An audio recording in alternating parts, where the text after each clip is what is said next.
E4Impact Foundation envisage de coopérer avec la Direction générale de la jeunesse en vue de la matérialisation de plusieurs projets. Ce vœu a été exprimé par le directeur régional Afrique francophone de la dite fondation lors d'une séance de travail avec le directeur général de la jeunesse.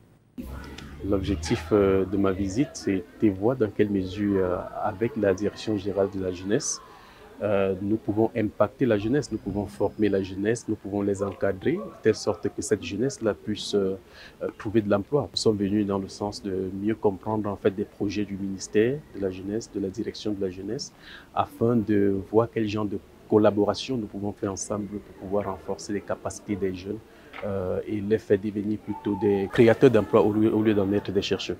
Rochard Lukanou et Flavien Tchondje ont échangé en réalité sur la possibilité de développer les projets agroalimentaires au profit de la couche juvénile congolaise. On peut parler déjà du projet que nous étions en train de faire avec COSALA, qu'on peut répliquer à grande échelle avec le ministère dans la formation des jeunes du secteur agroalimentaire, parce que vraiment c'est où il y a tellement d'opportunités et tellement de jeunes qui s'engagent.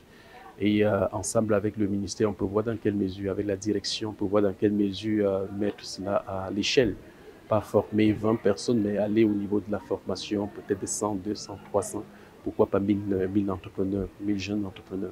Une probable collaboration qui donne déjà lueur d'espoir au directeur régional Afrique francophone de E4Impact Foundation, accompagné ici par le promoteur de la pépinière d'entreprise COSALA, avec qui il mène déjà de nombreuses initiatives susceptibles au développement de l'entrepreneuriat des jeunes au Congo. Ce dernier est surtout rassuré par les démarches entrepreneuriales déjà mises en place par la Direction générale de la jeunesse.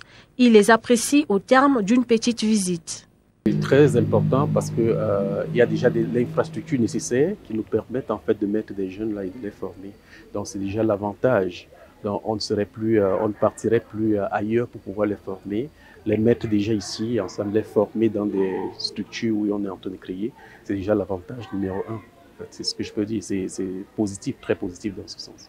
E4Impact Foundation n'est pas sur un terrain connu en République du Congo. À son actif, plusieurs projets exécutés en partenariat avec l'incubateur COSALA.